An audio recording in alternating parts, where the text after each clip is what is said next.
Welcome, dear friends, to the charming village of Marleycombe, where winter's hush drapes the cobblestone streets in a soft, sparkling blanket of snow. The air is rich with the scent of freshly baked mince pies from the little bakery on the corner, mingling with the faint, melodious toll of the church bell. Villagers hurry past, scarves snug and cheeks rosy, exchanging cheerful greetings and the occasional whisper of gossip. Inside a cozy cottage, Miss Jane Marple sits knitting by a warm fire, her sharp eyes glinting with quiet curiosity. Today, we enter a tale of intrigue, the missing Christmas bell. Have you ever noticed something small, seemingly unimportant, that later revealed a surprising secret? The Marleycombe Village Hall was alive with twinkling lights, laughter, and a fragrant aroma of mulled wine and spiced cakes.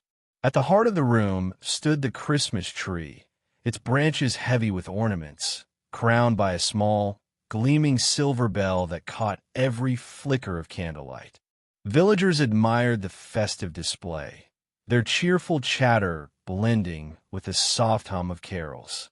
Yet, amid the merriment, a subtle disturbance began to ripple through the crowd. When the bell was discovered missing from the tree, a hush fell over the room, quickly replaced by murmurs of worry. Whose hand could have taken it? A few furtive glances were exchanged, suspicion sparkling in the eyes of neighbors who normally greeted one another with such warmth. Miss Marple, seated quietly in a corner, observed with gentle scrutiny. She noticed the gardener's fingers twitching nervously, the church organist casting a glance toward the side door, and a single, peculiar footprint near the tree, muddy, yet oddly shaped. Nothing escaped her notice, though none of the villagers seemed aware of it. It was clear that this was no ordinary misplacement.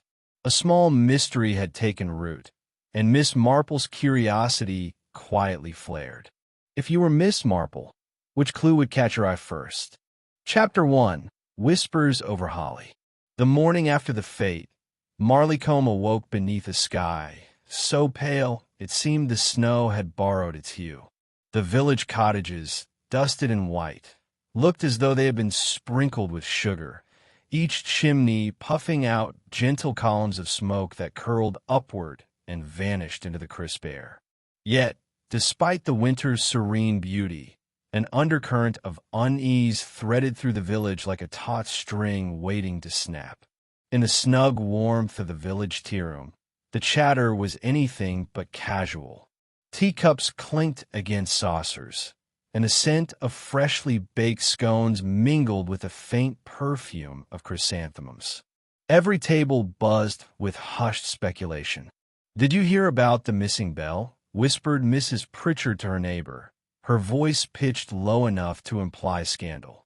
"I can't imagine who would do such a thing in our quiet little village." Suspicions swirled like the steam rising from the teapots. The postman, so dependable and polite, was suddenly a figure of conjecture. Even Reverend Hargreaves, normally a paragon of rectitude, found his name murmured with wary eyes. Each villager had a theory, each more elaborate than the last, and all were shared with the confidence that only small villages can produce, a certainty born of routine and observation, rather than fact. Miss Marple sat quietly in her usual corner, her knitting resting idly in her lap.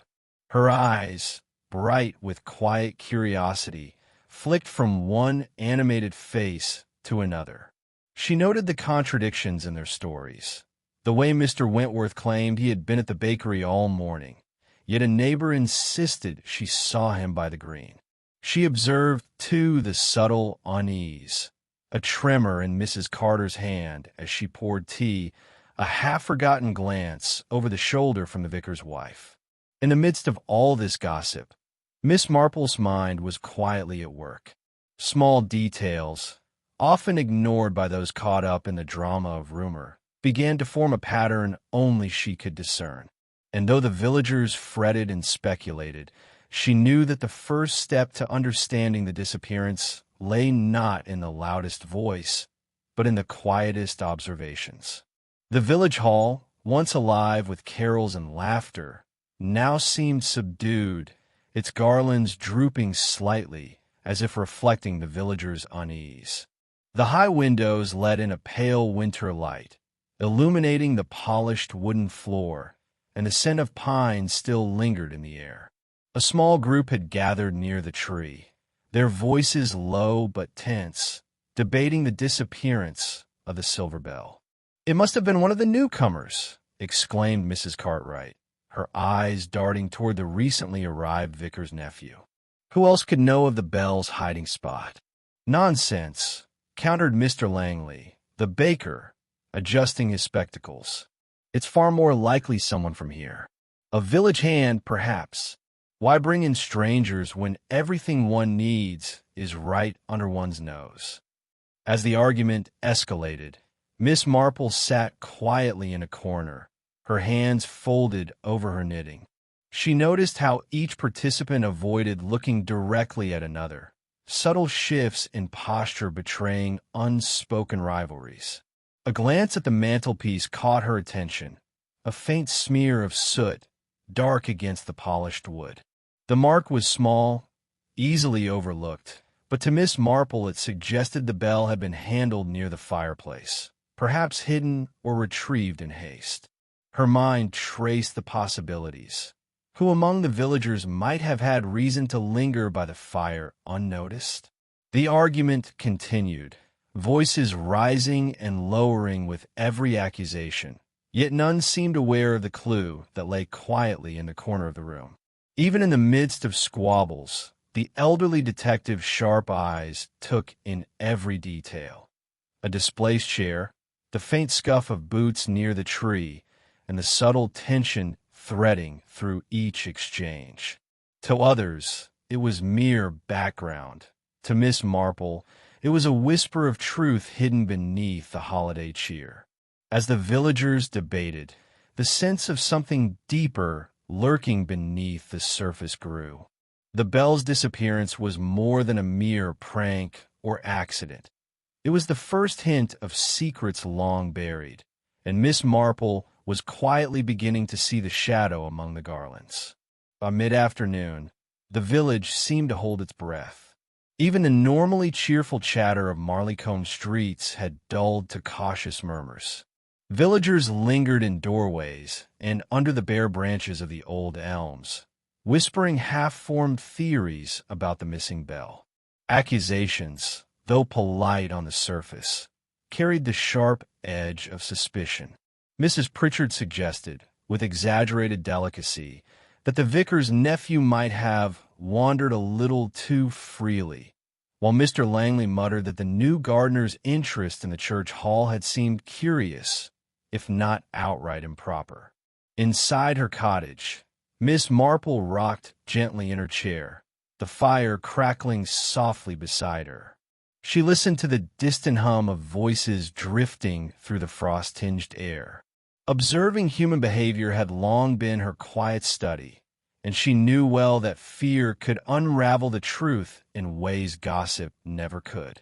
A twitch of a hand, a hastily averted gaze, or a sudden stiffening of posture could speak volumes where words fell short. In the village's polite accusations, she detected the tremor of insecurity, the small betrayals of conscience, and the subtle rivalry masked behind civility. Her fingers hovered over her knitting, contemplating the delicate web of human nature. The villagers, in their anxiety, were revealing much more than they intended. Old grievances, buried jealousies, and tiny vanities all surfaced under the weight of uncertainty. In the soft light of the winter afternoon, Miss Marple considered how these undercurrents might relate to the silver bell's disappearance, connecting motive and opportunity with the practiced ease of one who had long studied the quiet depths of human character. Later that evening, as the village settled into the hush of night, a faint, almost playful jingling echoed from somewhere near the hall. The sound was so subtle it might have been imagined, yet carried with it a suggestion that the mystery was far from over, that someone, unseen and cautious, was still meddling with the bell. Miss Marple, eyes twinkling with quiet anticipation, knew her work was only just beginning. Chapter 2. Clues Beneath the Snow. The morning after the fete dawned crisp and bright, sunlight glinting off the fresh snow that blanketed Marleycombe in sparkling white. Miss Marple wrapped herself in her thick woolen shawl, tucked a muff over her hands, and stepped outside, the crunch of her boots punctuating the otherwise silent streets. The village, so familiar in summer bloom, took on an entirely different character beneath the frost, each cottage chimney sending gentle spirals of smoke into the pale blue sky. As she wandered along the cobblestone lanes, her eyes were drawn not only to the picturesque scenery, but to the subtler details that so often revealed the truth. Footprints marred the fresh snow, some belonging to children, others longer and heavier, their stride betraying haste or nervousness. Certain tracks led to the church hall's side entrance, stopping abruptly as though the person had vanished into thin air. Near the green, small clusters of holly branches had been disturbed, their neat arrangements broken and scattered. Miss Marple crouched to examine them, noting the way the branches had been moved carefully but not entirely naturally. The pattern suggested more than innocent play. It hinted at deliberate concealment or a hurried passage, as though someone had been hiding something or retrieving it. Her mind recalled the villagers' stories from the previous day. Mr. Langley's account of the postman's route seemed inconsistent with the footprints she now observed, and Mrs. Cartwright's tale of seeing a shadow near the hall conflicted with the evidence under the snow. Miss Marple's sharp eyes and patient understanding of human nature allowed her to perceive what others overlooked. The subtle divergences between spoken word and action often held the key to solving a mystery. She straightened slowly, her gaze sweeping the village in quiet contemplation. The snow, so still and bright, seemed almost to magnify the contradictions, the hidden movements, and the hushed secrets that the villagers had yet to recognize. Beneath the idyllic winter scene, a puzzle awaited, and Miss Marple knew she had begun to trace its delicate, winding threads. By late morning, Miss Marple found herself at the bakery, drawn not by hunger, but by the comforting warmth and the subtle rhythms of village life. The scent of golden crusts and sweet cinnamon mingled with the faint smoke of the oven, creating an atmosphere so homely that it almost seemed impossible for intrigue to exist. Yet, Miss Marple had long understood that even the most ordinary settings could conceal secrets, if one only paid attention. Mr. Langley, the baker, wiped his flour-dusted hands on his apron as he spoke in a low, careful voice. "I don't like saying it, Miss Marple," he began, glancing around as if the very walls might overhear, "but I saw someone lurking near the church storage room last evening, just after the fete had ended. I thought little of it at the time, perhaps just a villager fetching supplies, but something about the way they moved, it was peculiar, quiet, precise, and they glanced over their shoulder too often." Miss Marple listened attentively, her knitting needles momentarily forgotten. She asked gentle questions, prompting Mr. Langley to describe the figure, the height, the coat, even the hesitant shuffle of their boots on the frosty path. Every detail, however small, mattered. She jotted notes quietly in her mind, connecting these observations to the footprints she had studied earlier in the scattered holly on the green. "There was something else," Mr. Langley added, his voice dropping to a conspiratorial whisper. "A faint glimmer, like silver catching the lamplight, right where the bell might have rested. I thought my eyes played tricks on me, but now I wonder." Miss Marple nodded subtly, allowing her mind to weave together these strands. The baker's testimony aligned with her earlier suspicions. The bell's disappearance had not been haphazard. Someone had moved with intention, leaving only the faintest traces behind. Small details, easily overlooked by the anxious villagers, were slowly revealing a pattern, and Miss Marple's quiet mind began to form the first tentative outlines of the truth behind the missing Christmas bell. That afternoon, Miss Marple returned to the village hall, her eyes keenly attuned to even the smallest irregularities. The room, still fragrant with pine and remnants of spiced treats, seemed calm enough to the unobservant eye. But she had long learned that calm could be deceptive, and in every misplaced object or faint mark lay a story waiting to be told. Her gaze settled on the bell's display stand, now conspicuously empty. Leaning closer, she noticed faint scratches along the polished wood, thin, almost imperceptible lines that suggested the bell had been lifted or slid with care. Even more telling was a single thread, pale against the dark varnish, snag at the corner. It was a small clue, easily dismissed by anyone else. Yet to Miss Marple, it hinted at the careful, perhaps hurried, hands that had handled the bell. Her mind traced the implications. Whoever had removed the bell had acted deliberately, leaving a subtle trail behind. Footprints disturb holly, and now these minute signs of tampering. Each detail, small on its own, wove together into a pattern that only someone patient and observant could follow. Miss Marple considered the possibilities: motive, opportunity, and the quiet cunning required to carry out such an act without immediate detection. As she straightened and took a step back, a movement at the far end of the hall caught her eye. Through the slightly ajar door to the storage room, a space accessible only to a few trusted villagers, the bell gleamed faintly under the dim light.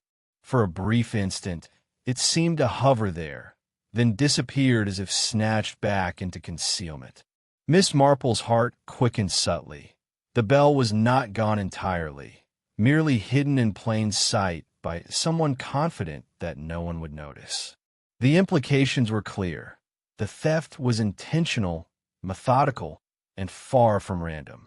Miss Marple's quiet mind began connecting this newest clue with the footprints, the holly, and the baker's account. Beneath the village's snowy charm, a careful, deliberate mystery was unfolding, and she knew she had to follow these tiny details to uncover the truth. Chapter 3: The Vicar's Visitor. The morning air in Marleycombe carried a sharp bite, the kind that made noses pink and cheeks glow with brisk life. Snow still clung stubbornly to the rooftops and lane edges, yet the village's usual rhythm had resumed, or so it seemed. Inside the vicarage, Reverend Hargreaves fussed over the hearth, muttering to himself as he polished the silver candlesticks.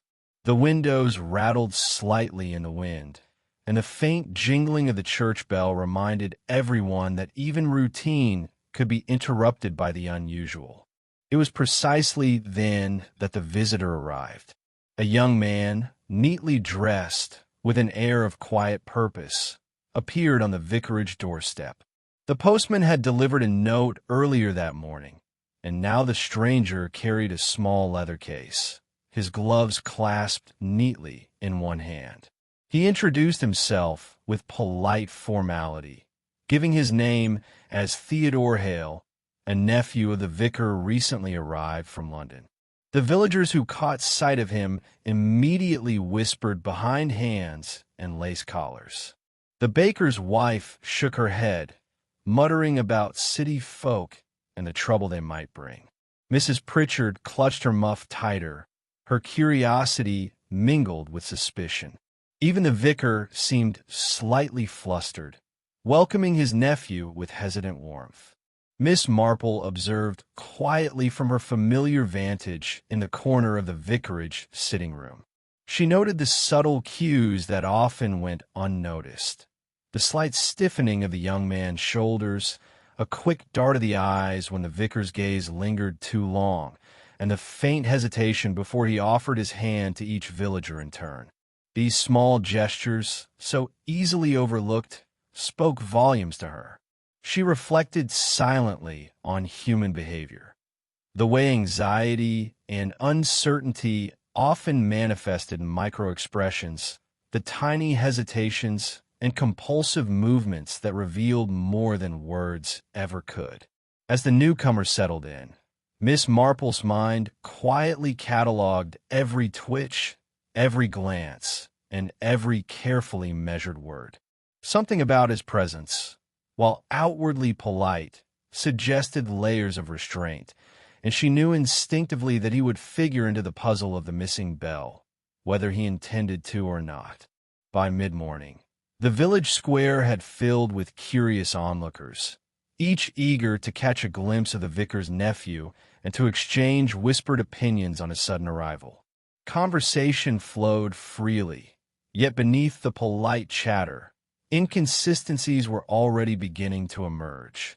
Mrs. Cartwright insisted she had seen Mr. Hale walking briskly past the bakery at 10 o'clock, while the baker himself swore he had delivered bread to the vicarage at precisely that same moment, seeing no one along the way. Miss Marple lingered near the edge of the crowd, her eyes alert but her manner unassuming. She asked gentle, seemingly casual questions, coaxing answers without causing offense. "Did you notice anything unusual about the morning?" she would ask, tilting her head in that quiet way that encouraged truth to surface. Some villagers answered eagerly, almost too eagerly, offering minute details of the stranger's every step, while others avoided her gaze, twisting handkerchiefs in their palms or shifting weight nervously from foot to foot. It was these subtle reactions that drew her attention more than the words themselves. The baker, earnest and precise, recounted his route with impeccable timing, yet his eyes betrayed an unease that did not match his tone. Mrs. Cartwright, on the other hand, volunteered extra details about shadows and fleeting glances, her narrative growing more elaborate with each repetition. Miss Marple noted carefully who spoke with confidence and who hesitated, who glanced behind them and who leaned forward as if anxious to be helpful. Each contradiction, each nervous tick was a piece of the puzzle. Though the villagers were caught up in speculation, Miss Marple observed quietly, assembling the facts and filtering them through her understanding of human nature. She recognized that appearances were often deceptive, and that the truth, though obscured by anxiety and gossip, would reveal itself through patient attention. By the time she returned to her cottage, her mind was already weaving the threads of these morning contradictions into a pattern.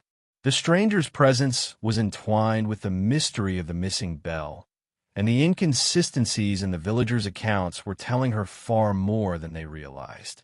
By late afternoon, the village hall buzzed once more, though this time the atmosphere was heavy with a mixture of anticipation and suspicion. Constable Peters, having gathered what he considered sufficient evidence, announced his focus on a convenient suspect, the maid who had been seen near the hall late in the evening. Murmurs of approval rippled through some corners of the hall, while others exchanged skeptical glances. The villagers, eager for resolution, seemed ready to accept this tidy explanation, and for a moment, relief softened the edges of their anxiety. Miss Marple, seated quietly in a shadowed corner, observed the proceedings with careful detachment. She noted the constable's satisfaction, the villagers' collective sighs, and the maid's trembling hands as she offered tentative answers. But beneath the surface of their apparent certainty, Miss Marple perceived a multitude of small inconsistencies. The scratches on the bell stand, the snagged thread, the footprints in the snow. None of these aligned with the narrative that was now being so confidently presented. Her eyes roamed the hall, and it was then she noticed something that made her heart quicken subtly. The vicar's nephew, Theodore Hale, lingered near the base of the tree where the bell had originally rested. He moved with casual intent, hands occasionally brushing the garlands, pausing to glance around as though ensuring no one observed his actions too closely. It was a small, almost imperceptible movement, yet it carried with it attention, a hint that his presence was not purely incidental. Miss Marple's mind worked quietly, threading together the disparate details. While the police had settled on the convenient suspect, she knew the true culprit remained unaccounted for, still maneuvering in plain sight. The village, eager for closure, had been drawn into a red herring, but Miss Marple understood that patience, observation, and attention to subtle behavior would soon reveal what others were blind to. And so, as the last light of winter afternoon filtered through frosted windows, the mystery deepened, teasingly close, yet just beyond the grasp of the village's collective assumptions. Chapter 4. The Maid in Custody. The next morning, Marleycombe woke to an unusual flurry of activity. Snow still dusted the rooftops and the narrow lanes, but the village hall, once a place of festivity, now bore a sober air of authority. Constable Peters had arrived early, his coat buttoned high against the chill, and a small crowd had gathered outside, murmuring in anticipation. The excitement was not that of a fate, but of justice, or, as some villagers whispered, the promise of it. Inside the hall, the housemaid, young and timid, was standing with hands clasped, her apron still dusted with flour from yesterday's duties. The constable held a small, gleaming fragment of silver, delicate yet unmistakable, the missing bell, or at least a piece of it. "I found this in her apron," he announced to the room. The words seemed to settle the air immediately. Nods of approval circulated like a warm current, the villagers pleased that the mystery had a tangible, if minor, solution. "Arrest her, constable," said Mr. Langley, his voice firm, as though a weight of righteousness had descended upon him. The maid, pale and trembling, offered little resistance, her eyes wide with confusion and fear. Murmurs of judgment drifted through the hall. It was convenient, simple, and seemingly just. Miss Marple, seated quietly on a bench near the side, observed without outward reaction. She noticed the maid's posture, the subtle tension in her hands, and the absence of panic that one would expect if she had truly been the bell's thief. The fragment itself, she considered, was too small to suggest deliberate theft. Perhaps it had been carried inadvertently or dropped by someone else entirely. The villagers, eager for resolution, failed to see the incongruities, focusing instead on the tangible piece of evidence. Silently, Miss Marple catalogued every detail, the angles of the maid's answers, the glances exchanged between villagers, and the constable's assumption that a fragment alone confirmed guilt. In her mind, the real story remained obscured, waiting patiently to be unraveled. For while the village settled on its judgment, Miss Marple knew the truth was never as simple as it seemed, and the true perpetrator might still be lurking quietly in plain sight. As the villagers buzzed with approval over the maid's arrest, Miss Marple remained seated, her knitting resting untouched in her lap. She observed quietly, her sharp eyes tracing the subtle movements of everyone in the room. The way the maid's shoulders had squared when questioned, the careful avoidance of direct gaze from certain villagers, and the constable's confident, yet slightly rushed, manner of presenting his evidence. Something, she sensed, did not quite align. Reflecting on the sequence of events, Miss Marple reviewed the timing of the maid's duties in her mind. She recalled that during the fete, the maid had been occupied in the kitchen, delivering refreshments, tending to the trays of mince pies, and ensuring the punch bowl was full. The church hall, where the bell had first been displayed, was monitored by several villagers at almost every moment. How, then, Could she have reached the bell's display without being seen? The fragment found in her apron might have been dislodged from the bell earlier, or by another hand entirely. Miss Marple's thoughts turned to the baker's testimony, the footprints in the snow, and the scattered holly branches she had observed. Each piece hinted at movement and manipulation that did not correspond with the maid's limited opportunities. She noted, too, that the bell itself had been seen briefly in areas accessible only to a select few, none of whom included the housemaid. The evidence, she realized, was circumstantial and convenient, but far from conclusive. The villagers, caught in the relief of a tidy resolution, failed to notice these subtleties. They had embraced a simple narrative, while the true story was quietly slipping past their collective attention.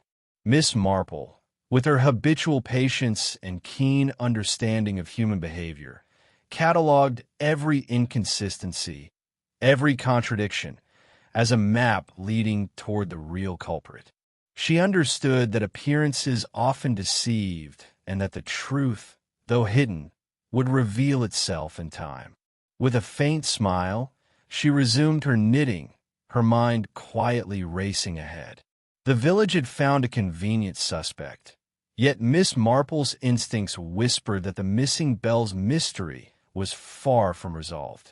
By late afternoon, the village seemed to settle into a semblance of normalcy. Conversations returned to ordinary topics: weather, the frost on the rooftops, the price of eggs, though beneath the surface a quiet tension lingered. The maid had been taken into custody, and the majority of villagers appeared satisfied that justice had been served. Teacups clinked and mince pies were passed. Yet Miss Marple could sense a subtle undercurrent of unease, a faint ripple suggesting that the story was far from complete. Sitting near the fire in her cozy sitting room, Miss Marple reflected on the events of the day. She considered the fragments of evidence: footprints in the snow, holly disturbed along the green, faint scratches on the bell's stand. Each clue hinted at deliberate action, carefully concealed beneath the veneer of festive cheer. It was apparent that the village's collective sigh of relief was premature. Someone had manipulated events with quiet cunning, and the consequences of that manipulation had yet to reveal themselves. Her thoughts drifted to the relationships she had observed: the vicar and his nephew, the baker and his wife, the postman who knew the village better than anyone, and even the seemingly timid maid. Each had motives both overt and hidden, and Miss Marple began to map them mentally, tracing who might benefit from the bell's disappearance. It was not merely a trinket of silver. It had become a symbol of trust, oversight, and opportunity. Just as she was considering the web of possibilities, a soft rustle at her doorstep caught her attention. Carefully opening the envelope left there, she found a brief, elegantly written note. "The next move is closer than you think. Watch where the silver gleams." No signature accompanied it, yet its meaning was clear. Someone was still at work, and Miss Marple's quiet investigation would soon require vigilance and tact. A faint smile crossed her lips as she settled back in her chair. The village might believe the matter resolved, but Miss Marple knew that beneath Marleycomb's tranquil surface, the true culprit was moving unseen, and her patience and observation would be tested before the mystery reached its end. Chapter 5. The Secret in the Parlor. On a particularly crisp morning, Miss Marple found herself drawn to the parlor of her quiet little cottage, where the soft morning light filtered through lace curtains, dust motes floating lazily in the air. The fire burned low, sending a gentle warmth across the room, and a faint scent of pine from the wreaths on her mantel mingled with the aroma of freshly brewed tea. It was in this serene atmosphere that she made her next observation, one that promised to unravel further layers of Marleycomb's hidden tensions. While rearranging a small collection of books and papers that had accumulated on the side table, Miss Marple's keen eyes fell upon a stack of letters tied neatly with a faded ribbon. She untied the bundle, careful not to disturb the fragile folds, and began reading. The correspondence was older than she had expected, dating back several years, yet it spoke volumes of ongoing disputes, subtle jealousies, and long-buried grievances among the villagers. One letter detailed a disagreement over the church hall's renovation, with accusations of favoritism and negligence. Another revealed an argument about a garden competition, each paragraph tinged with resentment and pride. More letters hinted at secret alliances, minor slights that had festered quietly into grudges, and even hints of financial disagreements over small inheritances. Miss Marple recognized the patterns immediately. The threads of old animosities had intertwined, quietly shaping the village's social landscape in ways few noticed, yet which now seemed highly relevant to the disappearance of the bell. Her sharp mind traced connections between the writers, recipients, and those who now occupied prominent positions in the hall during the fete. The letters offered context for behaviors she had observed. Furtive glances, sudden shifts in conversation, even the insistence on who should hold which responsibility. Beneath Marleycomb's picturesque charm, a lattice of rivalries and concealed motives had endured, and Miss Marple realized that the silver bell, small and seemingly innocuous, had become the perfect catalyst to bring these simmering tensions to the surface. Quietly setting the letters aside, she began to weave together the intricate tapestry of relationships and grievances, knowing that each hidden sentiment might illuminate the path to uncovering the true culprit behind the missing Christmas bell. Miss Marple leaned back in her chair, the morning sunlight casting a gentle glow across the parlor. The letter she had discovered still rested in a neat pile on the table, yet her mind had already begun to move beyond the written words, tracing the hidden motivations that could drive someone to meddle with the silver bell. In Marleycombe, appearances were polished and genteel, but beneath the civility, she knew, lay currents of desire, fear, and ambition. Through careful observation and conversation, subtle hints had begun to emerge. A remark about a delayed inheritance here, a vague mention of debts owed to the baker there. These were the threads that, when woven together, revealed a more complex picture of opportunity and incentive.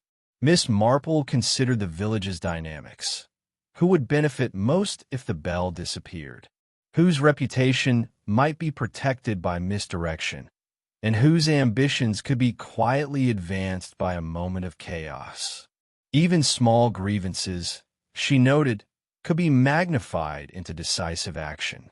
The silver bell, though modest, symbolized authority and control over the fate, and in a village like Marleycombe, such a symbol could carry surprising weight. It had become a focal point, a device around which petty rivalries and larger schemes could pivot. Miss Marple mentally connected these motivations to the subtle signs she had observed. The hurried movements near the tree, the fleeting glimpses of shadow in the hall, and the contradictions in villager stories. As she sipped her tea, a quiet clarity emerged. While the police and the village at large focused on convenient suspects, the true culprit was likely someone whose outward demeanor suggested innocence, but whose hidden motives were compelling enough to drive careful, deliberate action. Miss Marple's sharp mind catalogued each possibility, linking debts, inheritances, and long-standing rivalries to the growing evidence. Beneath the village's snowy charm, she realized, a careful web of ambition and secrecy was quietly shaping the mystery of the missing bell, waiting for the right moment to reveal its final, startling truth. The following morning, Marleycombe awoke to another small shock. The village Christmas tree, which had stood proudly in the hall, had been subtly altered overnight. A few ornaments were shifted, garlands slightly askew, and the space where the silver bell had briefly appeared was once again suspiciously empty. Though minor, the change carried a weight of implication, and whispers quickly circulated among the villagers. Someone had been inside the hall again, moving with quiet purpose while the village slept. Miss Marple, upon hearing the news, moved to the hall with her customary discretion. She examined the tree and the surrounding area, noting how the adjustments suggested careful hands rather than careless mischief. The ornaments were replaced with precision, yet the space where the bell might have rested was deliberately left exposed.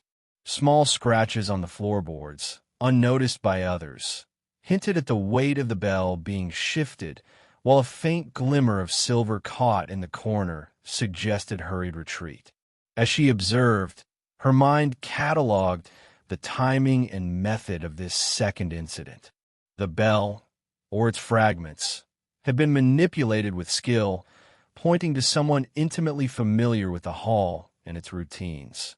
The subtlety of the act indicated caution, but the very fact that it had occurred revealed a growing boldness. Miss Marple considered the villagers' routines, the times when the hall was unguarded, and the few individuals who had access. Though the theft was small, its implications were significant. The culprit was testing boundaries, observing reactions, and preparing for a next move. Miss Marple quietly weighed these factors, linking them to previous inconsistencies, the letters she had found, and the discrepancies in alibis. By the time she returned home, the sense of unease had deepened. Marleycomb's cheerful winter veneer was cracking, revealing shadows beneath the tinsel and holly. The stage was set for more than mere speculation.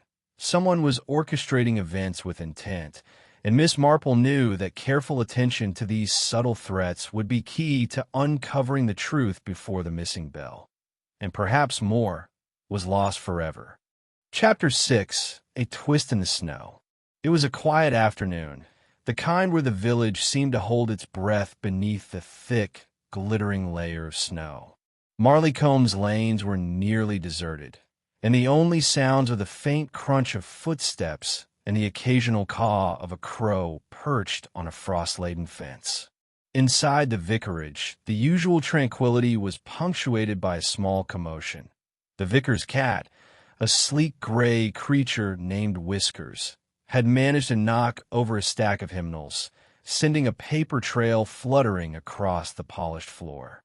Miss Marple, visiting for tea and observation, watched with faint amusement. Yet her eyes, always alert to the smallest irregularity, quickly caught something that others might have overlooked. Behind the slightly ajar cupboard where the hymnals had toppled, a shadow glimmered, metallic and unmistakably silver.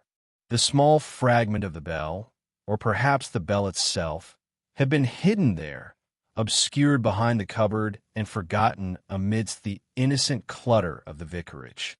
The cat, unaware of its discovery, padded nonchalantly around the parlor, brushing against the leg of the furniture and drawing attention to the overlooked space. Miss Marple knelt, examining the hiding place carefully. The positioning suggested deliberate concealment. The bell had been tucked away intentionally, yet with enough carelessness that a minor disturbance could reveal it. She traced the faint scratches near the cupboard's edge, noting the same delicate marks she had observed on the display stand, evidence that the bell had been handled with calculated precision. In her mind, Miss Marple began connecting this new revelation with the village's previous observations. The footprints in the snow, the disrupted holly, and the subtle manipulations near the tree. Each clue seemed to confirm that someone had been moving the bell strategically, testing the villagers' attention and exploiting their assumptions. What had appeared to be a simple minor accident now unveiled a critical piece of the puzzle. Beneath Marleycomb's snowy charm, the silver bell's journey had been carefully orchestrated, and the discovery, prompted by the cat's innocent mischief, was a reminder that even the smallest disturbances could uncover long-hidden secrets. The discovery of the bell fragment behind the vicarage cupboard stirred a new wave of speculation among the villagers. Word traveled swiftly, as it always did in Marleycombe, and soon the usual suspects found themselves the target of murmured suspicion. Mrs. Cartwright insisted she had seen the gardener lingering near the vicarage that morning, while Mr. Langley muttered that the postman's route conveniently passed the vicarage at the precise time the fragment might have been hidden. The air buzzed with whispered accusations, each more imaginative than the last. Miss Marple, quietly observing from her familiar chair, remained unmoved by the villagers' conjectures. She noted how fear and desire for resolution had clouded their judgment, leading them to conclusions based on coincidence rather than careful analysis. The fragment's location, while suggestive, did not point directly to any one individual.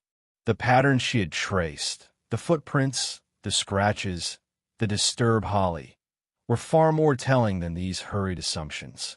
Her eyes traveled around the room, noting the subtle cues of guilt and innocence in those present. Some villagers spoke eagerly, perhaps attempting to distance themselves from suspicion, while others avoided eye contact, uneasy under the scrutiny of their peers. These behaviors, she knew, were as revealing as any physical evidence, and they allowed her to reassess the situation with a calm detachment of experience. Miss Marple considered the timing and method by which the fragment had ended up behind the cupboard. It was clear that the bell had been moved deliberately, but the act required knowledge of the hall, its routines, and the moments when it was unobserved. None of the hastily accused seemed to fit this pattern, and the maid, previously apprehended, remained unlikely to have had the opportunity or understanding to execute such a calculated concealment. With quiet resolve, Miss Marple catalogued the new information, weaving it into the growing tapestry of observations. The village's eagerness for a simple answer had led them astray, yet the truth remained intact, awaiting careful attention and patience. She knew that by maintaining calm and clarity, the real culprit's intentions would soon emerge, revealing the mystery hidden beneath Marleycombe's snowy tranquility. As evening descended over Marleycombe, the village's streets glowed softly under the lamplight, the snow reflecting a pale golden hue. Inside her cozy sitting room, Miss Marple sat by the fire, hands folded over her knitting, yet her mind was far from idle. She thought carefully about the villagers' behaviors over the past days, the fleeting glances, the nervous gestures, the faint tightening of lips when a question was posed too closely to the truth. Human nature, she mused, rarely lied, even when words did. The recent incidents had offered a wealth of subtle cues. A smile that didn't quite reach the eyes, a casual remark repeated too many times, the delicate avoidance of eye contact. All of these hinted at unease, guilt, or perhaps something more calculated. Miss Marple catalogued each observation, mentally layering them against her knowledge of past grievances, secret rivalries, and the opportunities afforded by the village's routines. Patterns emerged, faint but persistent, and a clearer picture began to form of who could act with both intention and subtlety. It was not the easily accused maid, nor the nervous postman, nor even the newly arrived nephew who displayed these quiet, revealing behaviors. Rather, the true perpetrator seemed someone long trusted by the villagers, whose calm demeanor masked a keen awareness of human habits and an ability to manipulate circumstance with near-invisible skill. Miss Marple's mind traced every step, imagining how the bell could have been moved, observed, and hidden without detection. The scratches, the displaced holly, the fragment behind the cupboard, all were consistent with the movements of a careful, deliberate hand, and they aligned with the subtle emotional cues she had been observing. Her gaze lingered on the flickering fire, considering the implications. Trust, she reflected, was a powerful cloak, capable of hiding ambition and duplicity alike. And as she traced the evidence against this understanding of human behavior, the pieces began to fit together in a way that others, swept up in fear and rumor, could not yet perceive. A final detail, a small, overlooked smudge of soot on a familiar sleeve, confirmed her suspicions. The bell's secret guardian was someone the village never suspected, and Miss Marple knew that the next revelation would bring both astonishment and clarity. Chapter 7. The Final Trap. On a crisp winter afternoon, Miss Marple's cottage glowed with warmth and the scent of freshly brewed tea. The lace curtains fluttered faintly with the breeze from the slightly ajar window, and the hearth crackled with a steady, comforting rhythm. To the casual eye, it was an ordinary tea gathering, an opportunity for conversation and camaraderie among a few selected villagers. Yet Miss Marple had orchestrated this meeting with meticulous care, aware that the true value of observation lay in the subtleties of behavior under seemingly casual circumstances. The guests arrived one by one. The vicar's nephew, polite but slightly aloof. Mr. Langley and his wife, eager to offer commentary. Mrs. Cartwright, whose curiosity was only rivaled by her need to impress others, and a few others whose connections to the bell and the hall had come to light through her quiet inquiries. Each was offered a place near the fire, a cup of steaming tea, and slices of gingerbread, creating an atmosphere of domesticity and charm. Miss Marple's questions were innocent, almost conversational. She mentioned the bell casually, speaking of its beauty and its importance to the fete, commenting on the tiny scratches and the faint silver thread. She observed with keen attention, noting how each listener responded, who shifted in their seat, whose hands tightened around a teacup, who smiled nervously, and who leaned forward, eager to contribute to the conversation. Small gestures, subtle glances, and the involuntary signs of tension were, to her, far more revealing than words. Throughout the afternoon, she allowed topics to wander, never pressing too hard, yet steering the discussion gently toward matters of responsibility, access, and trust. The veneer of polite conversation allowed each guest to reveal more than they intended.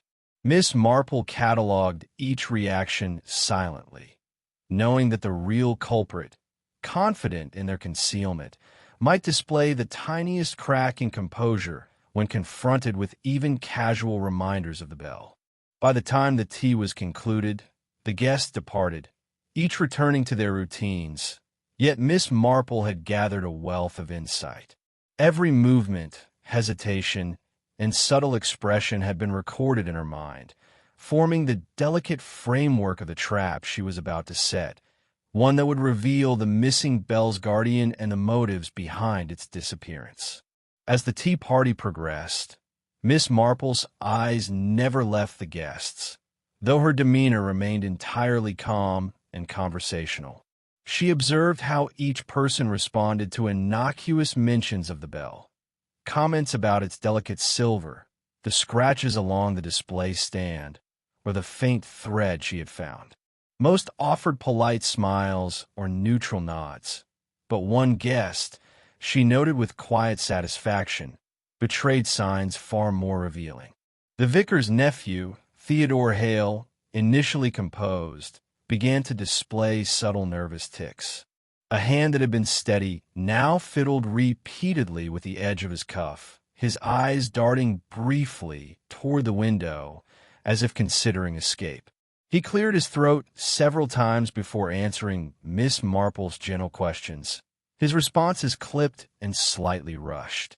Miss Marple's remarks about the bell's movement, posed with casual curiosity, seemed to press against an invisible pressure point, eliciting reactions too precise to be accidental. She observed his posture, the minute tension in his shoulders, and the way his voice quavered when he tried to maintain composure. Each small sign, fingertips brushing repeatedly against the rim of his teacup, a foot tapping just out of rhythm. A quick glance at the doorway spoke volumes. While the villagers busied themselves with polite chatter or self-conscious fidgeting, the nephew's behavior suggested internal calculation and concealed guilt. Miss Marple, with her customary patience, let him continue, allowing the patterns to accumulate. She could see the puzzle pieces aligning: opportunity, motive, and now the involuntary confession of body language. The silver bell, once a simple ornament, had become a lens through which hidden intentions were revealed. By the end of the gathering, Miss Marple's quiet observations had confirmed what her intuition had long suspected. The nervous tics, the flustered answers, and the subtle avoidance of eye contact pointed unmistakably to Theodore Hale. The culprit, so carefully concealed beneath a veneer of polite civility, had inadvertently exposed himself through behavior alone, providing Miss Marple with the final, critical clue she needed to unravel the mystery. After tea had been cleared and the last crumb of gingerbread swept from the table, Miss Marple invited her guests to linger for a moment longer. The fire crackled warmly, and the soft light from the window cast gentle patterns across the rug, creating an atmosphere of calm that contrasted sharply with the tension she sensed in one particular visitor. She had observed the clues, traced the patterns of behavior, and now it was time to guide the culprit toward admission, not through accusation, but through quiet, patient reasoning. With a serene smile, she began to speak of the bell once more, noting its charm and the small, delicate scratches that hinted at careful handling. She spoke not to accuse, but to remark, as one might in passing, on how easily such a prized object could be moved by someone familiar with the hall and its routines. The conversation drifted naturally, her words laced with gentle curiosity rather than pointed blame, allowing the listener to reveal more than they intended. Theodore Hale, who had maintained a careful composure until this moment, shifted uneasily in his seat. He tried one last diversion, commenting on the weather and the difficulty of snowy lanes. Yet even this effort to redirect attention betrayed the anxiety he could not fully mask. Miss Marple, ever patient, allowed the diversion, acknowledging it with a nod and a brief comment, subtly returning the focus to the bell. Her tone conveyed intelligence and empathy, creating a space in which guilt could surface without humiliation. She recounted the minor clues she had observed: the thread on the display stand, the fragment behind the cupboard, the subtle rearrangement of ornaments, and paired them with gentle reflections on human nature and the understandable temptations that sometimes led even the well-intentioned astray. Gradually, the tension in Theodore Hale's posture became impossible to conceal. His hands trembled slightly, and a faint flush rose in his cheeks. Miss Marple, her voice still soft and encouraging, allowed the moment to expand, providing room for acknowledgement. The careful, measured environment she had crafted ensured that the confession would emerge not from confrontation or threat, but from a quiet realization that the truth, patiently observed and kindly illuminated, was inescapable. Chapter 8. The Missing Bell Restored. The next morning, Marleycomb's constable arrived at Miss Marple's cottage, crisp snow crunching under his boots, carrying the usual air of procedural determination. Constable Peters was accustomed to clear-cut cases, where evidence and confession aligned neatly.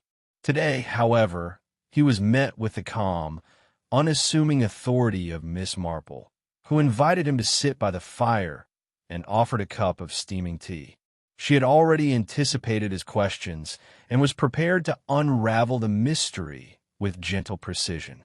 Miss Marple began her explanation in her soft, deliberate tone. She recounted the events of the fete, highlighting each subtle observation that had been overlooked: the faint thread caught on the bell stand, the minor scratches on the wood, the footprints in the snow, and the peculiar behavior of certain villagers, particularly those whose motives aligned with the bell's disappearance. She spoke of the letters revealing long-buried grievances, secret debts, and small rivalries that had simmered beneath the village's polite exterior. Each element, she explained, pointed not to the conveniently accused maid, but to someone whose outward innocence masked careful calculation. The constable listened attentively, occasionally adjusting his spectacles, as Miss Marple traced the movements of the bell and the timing of events with calm clarity. She emphasized human nature, how small fears, desires, and habits could be more telling than direct evidence. Her narrative wove together opportunity, motive, and subtle behavioral cues, illustrating how Theodore Hale's nervous tics, fleeting glances, and careful manipulations had betrayed him, even before any physical evidence could conclusively indicate guilt. By the time she concluded, Constable Peters nodded slowly, recognizing the careful logic and patient observation that had guided her conclusions. Miss Marple's approach, methodical yet empathetic, had illuminated the path of the missing bell and revealed the intricate web of interactions, secrets, and human foibles that had concealed it. What had seemed a simple village mystery was now understood in its full complexity, with clarity brought not through force, but through quiet attention to the details others had dismissed. Word of the resolution spread quickly through Marleycombe, traveling first by whispered conversations along snowy lanes, then by cheerful chatter in the bakery, the post office, and the church hall. Villagers gathered in small groups, discussing the events with a mixture of astonishment and admiration. The revelation that the missing bell had been hidden and manipulated by Theodore Hale, someone so outwardly trustworthy, startled them deeply. Many admitted, in murmured confessions to neighbors, that they had been ready to place blame on entirely innocent parties. In the village hall, a spontaneous meeting of sorts formed as neighbors exchanged impressions and reflections. Mrs. Cartwright, still wide-eyed, confessed she had never suspected Theodore, whose courteous demeanor had always seemed beyond reproach. The baker, recalling the footprints and subtle disturbances of the holly, nodded thoughtfully, acknowledging that what seemed obvious at first glance could be quite deceptive. Even Constable Peters, usually confident in his conclusions, admitted that Miss Marple's careful observations had revealed complexities he had overlooked. The villagers spoke warmly of Miss Marple, recognizing her ability to perceive what others could not. There was admiration for her patience, her gentle manner, and her insight into human nature. They realized that the truth often lay hidden beneath appearances, and that a quiet, thoughtful mind could see through the layers of politeness, routine, and self-deception. Conversations swirled around the lessons of observation, empathy, and restraint, and how these qualities had brought clarity to a situation that could easily have led to unfair accusations. By evening, Marleycombe had returned to its gentle rhythms, but a renewed sense of awareness lingered. The villagers had learned that the simplest assumptions were not always reliable, and that human motives were often more intricate than they appeared. As they sipped tea by their fires, they reflected on how easily one could be misled by appearances, and how fortunate they were that someone like Miss Marple was quietly watching, ready to untangle the threads of mystery with intelligence, patience, and a compassionate understanding of the human heart. Winter sunlight filtered softly through the frosted windows of Marleycombe, casting a gentle glow across the village that had, at last, returned to its usual rhythm. Life resumed its quiet cadence.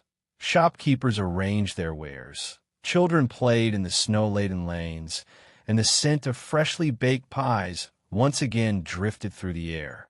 Yet beneath the familiar patterns, there lingered a subtle change, a heightened awareness that even in the most tranquil of villages, hidden currents could shape events in surprising ways. Miss Marple, settled in her cozy sitting room with her knitting, reflected on the delicate balance that had guided the resolution of the missing bell. Curiosity had driven her investigation, but it was tempered by empathy and patience. She recognized that justice need not always be enforced with stern authority. Understanding human nature, observing carefully, and allowing space for conscience often revealed truths that direct confrontation could never uncover. In this quiet approach, she had uncovered not only the culprit, but also the intricacies of motive, the hidden tensions that had shaped the village, and the vulnerabilities masked by routine civility. She thought of the villagers' reactions, surprise, admiration, and relief, and considered the lessons quietly imparted. Appearances could deceive, even in a place as seemingly innocent as Marleycombe. Trust was precious, but not infallible. Observation, attentiveness, and gentle questioning could illuminate what casual glance overlooked. The silver bell, now restored to its rightful place atop the village Christmas tree, symbolized more than festive cheer. It represented the delicate interplay of curiosity, insight, and moral clarity. As she glanced toward the hearth, a faint, familiar jingling reached her ears. The bell, now secure, sounded its soft, crystalline note, resonating through the cottage and beyond. Miss Marple allowed herself a small, satisfied smile, knowing that, at least for now, harmony had returned. Outside, the village bustled gently, yet beneath the snow and the tinsel, everyone carried a quiet understanding that patience, intelligence, and kindness could uncover hidden truths, guiding both heart and conscience toward gentle justice. The silver bell gleamed softly atop Marleycombe's Christmas tree, catching the late afternoon light and scattering tiny reflections across the hall. Its journey from disappearance to restoration had left the village quietly transformed. Villagers moved through their routines with a renewed sense of relief, their chatter light and unburdened, the warmth of shared understanding settling among them like the gentle snowfall outside. The fete had resumed its festive calm, and the once tense hall now hummed with simple pleasure, a testament to the resolution that had been quietly achieved. Miss Marple, seated near her familiar fire, sipped her tea with slow, deliberate contentment. Each swirl of steam seemed to mirror the careful observation and thoughtful patience that had guided her through the mystery. She reflected on the subtle signs, the overlooked gestures, and the layers of human nature that had revealed the truth. Justice had been preserved, yes, but so had the delicate harmony of the village. In Marleycombe, kindness, curiosity, and attentiveness had blended to restore balance, leaving the residents safer, wiser, and more mindful of the unseen currents beneath everyday life. As the fire crackled softly, a gentle invitation lingered in the air for all who listened. Which clue would have caught your eye? Could you have unraveled the mystery before Miss Marple? The question invited reflection, sparking curiosity and conversation, encouraging viewers to imagine themselves walking through the snowy lanes, piecing together the subtle hints that only the keenest observer might notice. Outside, the snow continued to fall, the village bathed in the soft glow of twilight. Inside, the warmth of home, the aroma of tea, and the twinkling light of the restored bell created a cozy tableau. With a faint, contented smile, Miss Marple set down her cup, the scene lingering in the imagination, a reminder that even in quiet villages, mysteries could unfold, and that gentle observation and human insight were often the most powerful tools of all.